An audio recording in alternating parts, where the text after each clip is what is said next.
Let's anoint some tarot decks today. One of the unique things that I like to do in my tarot practice is I like to pair a fragrance with a tarot deck. So if a tarot deck, let's say, has a lot of forest imagery or animals, then I'll find a fragrance that's very herbal, or maybe it has some animal musk to it, and then I will scent that box, that tarot deck box, so every time I open it, I get that fragrance. And that fragrance kind of teleports me deeper into the world of that tarot deck, right? It enhances my senses and my intuition, and it just deepens my connection to that tarot deck. It's a way of enriching the world of that tarot deck. And it's really fun. And I actually haven't seen many other tarot readers do this. And I think it's just a unique and creative way to explore the world of our tarot decks some more and deepen our intuitive practice and add that sensory response when we use our tarot decks.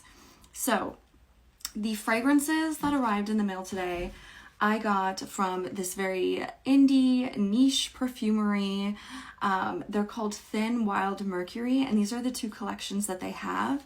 Today, I'm going to be looking at the Los Angeles collection and seeing if any of these fragrances can pair with some of my tarot decks. So the first fragrance we're going to try is called Laurel Canyon 1966. And for those of you that are familiar with California, Laurel Canyon in the 1960s was like the epicenter for cool rock musicians. Think like Joni Mitchell, The Doors, Frank Zappa, Nash and Young. Like it had a vibe to it, right? And I feel like the creators of this, the artists of this perfume, really captured the cool vibe of the 1960s era, because the main fragrance in here, the main note is patchouli. No surprise there. I mean, there were a ton of hippies. Patchouli, cannabis, clove, and citrus. So it kind of, I mean, I'm just thinking about that combination gives me Woodstock vibes. And I don't know what to expect, but I feel like I need to have my cool glasses to smell this fragrance. So let's try it out. Okay. Whew. Okay, right off the bat, definitely smelling the cannabis. Cannabis is really strong as the first note here. I think it's because of the citrus. It has like lemon and grapefruit, and that acidity really brings the cannabis smell forward. But it's burning down very nicely. And oh, wow, the clove and the patchouli kind of reminds me of those clove cigarettes that were really popular in the 1980s. Wow, the artists who created this fragrance really nailed this cool rock vibe. Yes, if I was walking around Woodstock in 1969, this is probably the fragrance that I would smell. It's earthy, it's woody, it's mellow. It's like someone just rolled a joint on a hot California summer afternoon in the 1960s. The perfect deck to go with this folk rock counterculture vibe is, of course, the Aquarian Tarot. This is truly the best fragrance for this deck. Oh my gosh, I cannot wait. So I just opened the box, and I'm going to take the cards out because I don't want any of the oils to stain the cards themselves. So it's important that you just scent the box, in my opinion. Okay, but do whatever you want, of course. So I'm just going to give a healthy... Oh, wow, that cannabis is really strong in there. But it's not offensive. Like, I don't smoke weed, but it's like nice. It's a nice fragrance for sure. Oh wow, this is such the perfect fragrance with this 1970s deck with the psychedelic palette and the Art Deco lines. It's so cool, it's so groovy. I imagined that in Laurel Canyon in the 1960s, they loved this deck. So the next fragrance is called Whiskey 1969, and it's this beautiful amber color, actually. Now, the fragrance notes in this are pink peppercorn, cardamom, raspberry, nutmeg, yingling, cedarwood, and bourbon. So I'm really kind of curious to see how this kind of, musky, deep scent comes across.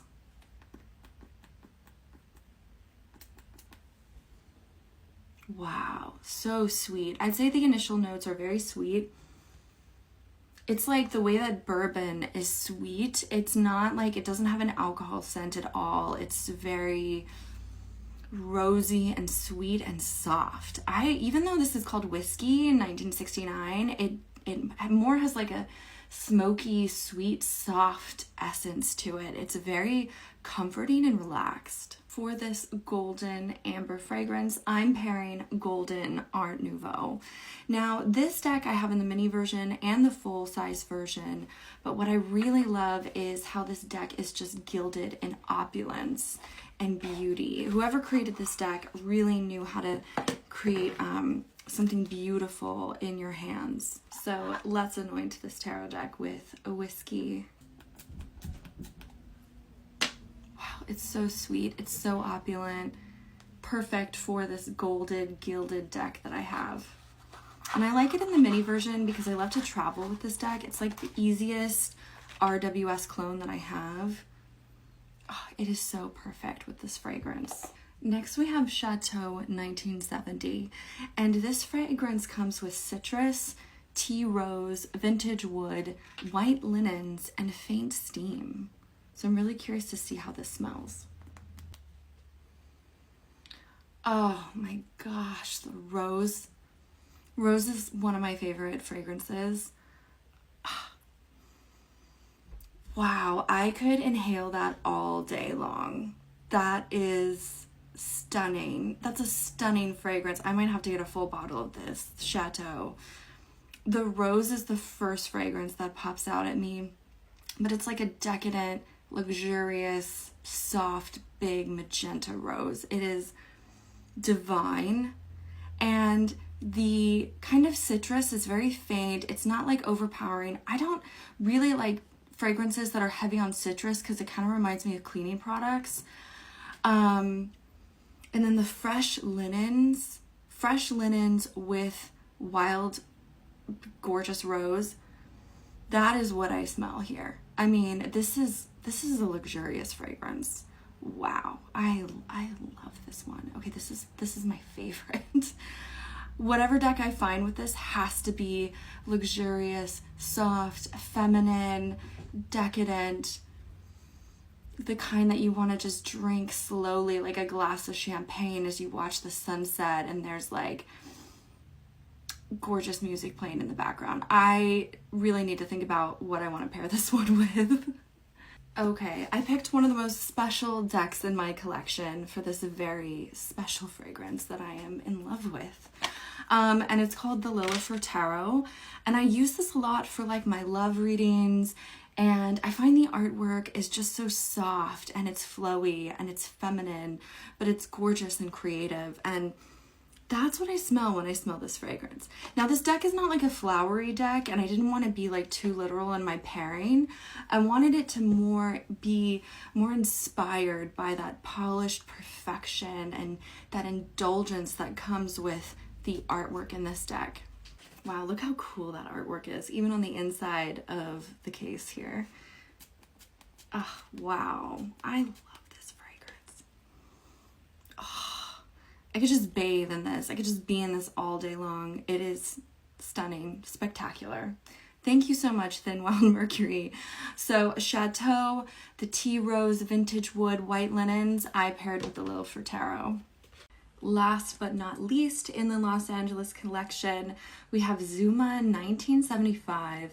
And this fragrance is like you're standing on the beach. It's got hints of sea salt, sun-soaked driftwood, neroli, coconut milk, dried herbs, bergamot, ocean waves. I'm really kind of curious to see how this fragrance is, because one of the things I really loved about California was the ocean.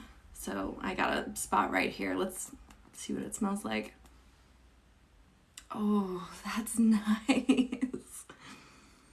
Oh, wow. Like a sun, warmy day at the beach in California. It's soft. It's unisex. Like, I could see both men and women wearing this, whereas the Chateau to me was a lot more feminine. Zuma is definitely gender neutral. It's light. It's not as heavy as the previous fragrances. It kind of feels like you're driving down the Pacific Coast Highway on your motorcycle and you're smelling the sea salt in the air, and Fleetwood Mac is playing, and you're just in some really comfy jeans. Maybe you're gonna relax in a macrame hammock on the beach later. It smells like open water and soft florals without being overwhelming. And I have the perfect deck for this. It's actually an Oracle deck. It comes in this massive box because it has this massive book with it. I mean, look at how thick this book is. But what I really like is that the cards themselves are actually circular. They're not square, but they have this very like seafoam, misty color, and the artwork is very soft watercolors inspired by the ocean. Of course, here's a crab. It's very, it reminds me of like tide pools along the coast, and it's very, very beautiful. I'll probably do a more in-depth review for this, but I'm gonna anoint this deck with Zuma. It's kind of a huge box, so I'm gonna need to put quite a bit of fragrance there. But as you can see those like watermarks? That's why I don't spray directly on the decks themselves. I only spray in the box because I don't want to have any stains on the artwork. But the fragrance will sit in the box and it will permeate in the cards. You just don't want to do it directly because you want to make sure that your cards are safe. Wow, that is such a nice fragrance. I think that's probably my second favorite. I think number 1 was Chateau and number 2 is Zuma because it's just soft, bright green, refreshing, very subtle, not overpowering at all. Sea, ocean mist. That was really, really fun. Anyway, guys, I hope you had a lot of fun going on this journey with me, pairing fragrances with tarot deck collection. And I know a lot of these perfumes are really expensive, and that's why I just buy like the sample collection, because I get to enjoy and experiment the fragrance without committing to like a full bottle. If any of you guys are interested in exploring the Los Angeles collection by Thin Wild Mercury, I've put the link in the description below along with the tarot decks that I paired today. This is just something fun, and like I said, I haven't seen a lot of tarot readers introduce the kind of fragrance enhancing our senses with our tarot readings, and it's so much fun. And I hope that today I've inspired you to maybe go find, you know, another niche perfumery artist or a fragrance that really like teleports you or connects you with the artwork and the essence of a tarot deck that you love and enjoy. Because when I read with this deck now and I open up this deck, I'm gonna get that beautiful fragrance of like fresh linens and rose or sea salt, and it unlocks like an area of my imagination and my subconscious and just that creative energy that you really need when you're reading tarot. Tarot is very much navigating by the senses, by your intuition, by things that are unseen. And so when we add fragrance to a tarot deck, that really just it like enhances and enriches that feeling of tarot. It's just magical. It is so magical. So I hope I've inspired you guys today. These are some fantastic decks if you want to add them to your collection. This was so much fun. And yeah, maybe next video I will do the New York collection for you guys. Take care, everyone, and until next time.